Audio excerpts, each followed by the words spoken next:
بسم اللہ الرحمن الرحیم۔ السلام علیکم۔ نبی کریم صلی اللہ علیہ وسلم مکہ معظمہ میں داخل ہوئے۔ آپ صلی اللہ علیہ وسلم اس وقت اپنی اونٹنی قصوہ پر سوار تھے۔ آپ کے پیچھے حضرت اسامہ بن زید بیٹھے تھے۔ آپ نے یمنی چادر کا ایک پلہ سر پر لپیٹ رکھا تھا اور عاجزی اور انکساری سے سر کو کجاوے پر رکھا ہوا تھا۔ اس وقت آپ فرما رہے تھے، اے اللہ، زندگی اور عیش صرف آخرت کا ہے۔ مکہ میں داخل ہونے سے پہلے آپ صلی اللہ علیہ وسلم نے غسل بھی فرمایا تھا۔ جب حضور صلی اللہ علیہ وسلم شہر میں داخل ہوئے اور مکہ کے مکانات پر نظر پڑی تو اللہ کی حمد و ثنا بیان کی۔ مکہ میں حضور اکرم صلی اللہ علیہ وسلم پیر کے دن داخل ہوئے۔ جب آپ نے مکہ سے ہجرت کی تھی وہ بھی پیر ہی کا دن تھا۔ آخر حضور صلی اللہ علیہ وسلم حرم میں داخل ہوئے۔ ابو بکر صدیق آپ کے برابر چل رہے تھے۔ آپ صلی اللہ علیہ وسلم ان سے باتیں کر رہے تھے۔ پھر آپ بیت اللہ میں داخل ہوئے اور اپنی اونٹنی پر بیٹھے بیٹھے ہی کعبہ کے ساتھ طواف کیے۔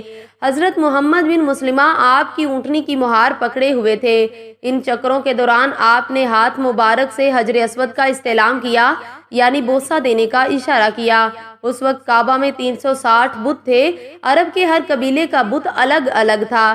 حضور اکرم صلی اللہ علیہ وسلم کے ہاتھ میں اس وقت ایک لکڑی تھی جس سے ہر بت کو ہلاتے چلے گئے۔ بت منہ کے بل گرتے چلے گئے۔ اس وقت آپ صلی اللہ علیہ وسلم سورہ بنی اسرائیل کی آیت نمبر 81 تلاوت فرما رہے تھے۔ اس کا ترجمہ یہ ہے، حق آیا اور باطل گزر گیا، اور واقعی باطل چیز تو یوں ہی آنی جانی ہے۔ طواف کے دوران حضور اکرم صلی اللہ علیہ وسلم ہبل بت کے پاس پہنچے۔ قریش کو اس بت پر بہت فخر تھا اور وہ اس کی عبادت بہت فخر سے کیا کرتے تھے۔ یہ قریش کے سب سے بڑے بتوں میں سے ایک بت تھا۔ آپ صلی اللہ علیہ وسلم نے وہ لکڑی اس بت کی آنکھوں پر ماری، پھر آپ کے حکم سے بت کو ٹکڑے ٹکڑے کر دیا گیا۔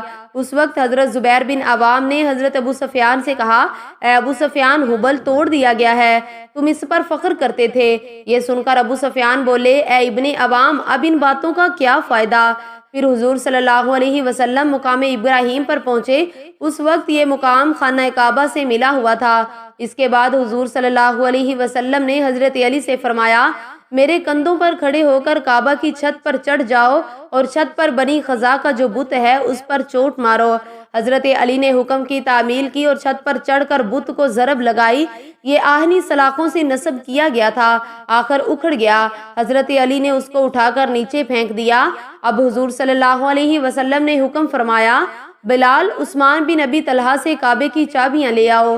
چابیاں آ گئی تو دروازہ کھولا گیا اور حضرت صلی اللہ علیہ وسلم کعبہ میں داخل ہوئے۔ آپ نے اس سے پہلے حضرت عمر کو حکم دیا تھا کہ کعبہ میں پہنچ کر وہاں بنی ہوئی تصاویر مٹا دیں۔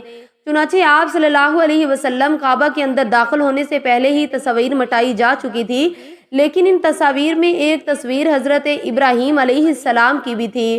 حضرت عمر نے اس کو نہیں مٹایا تھا۔ اس پر نظر پڑی تو نبی کریم نے حضرت عمر سے فرمایا، عمر، کیا میں نے تمہیں حکم نہیں دیا تھا کہ کعبہ میں کوئی تصویر باقی نہ چھوڑنا؟ اس موقع پر آپ صلی اللہ علیہ وسلم نے یہ بھی ارشاد فرمایا، اللہ تعالیٰ ان لوگوں کو ہلاک کرے جو ایسی چیزوں کی تصاویر بناتے ہیں، یعنی جنہیں وہ پیدا نہیں کر سکتے۔ اللہ تعالیٰ انہیں ہلاک کرے۔ وہ اچھی طرح جانتے ہیں کہ ابراہیم علیہ السلام نہ یہودی تھے نہ نصرانی، بلکہ وہ پکے سچے مسلمان تھے۔ اس کے بعد اس تصویر کو بھی مٹا دیا گیا۔ پھر حضور صلی اللہ علیہ وسلم نے وہاں دو ستونوں کے درمیان میں 2 رکعت نماز ادا فرمائی۔ جب آپ اور آپ کے چند ساتھی کعبہ کے اندر داخل ہوئے تھے، اس وقت حضرت خالد بن ولید پہرا دینے کے لیے دروازے پر کھڑے ہو گئے۔ وہ مزید لوگوں کو اندر داخل ہونے سے روکتے رہے۔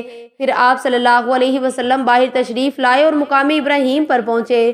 مقام ابراہیم اس وقت خانہ کعبہ سے ملا ہوا تھا۔ آپ صلی اللہ علیہ وسلم نے وہاں 2 رکعتیں ادا کی۔ اس کے بعد آب زمزم منگا کر پانی پیا اور وضو کیا۔ حضور اکرم صلی اللہ علیہ وسلم کے وضو کا پانی لے کر اپنے چہروں پر ملنے لگے۔ مطلب یہ ہے کہ وہ آپ کے وضو کے پانی کو نیچے نہیں گرنے دے رہے تھے۔ مشرکین مکہ نے جب یہ حالت دیکھی تو پکار اٹھے، ہم نے آج تک ایسا منظر کبھی نہ دیکھا اور نہ سنا۔ یہ سنا کہ کوئی اس درجے کو پہنچا ہو۔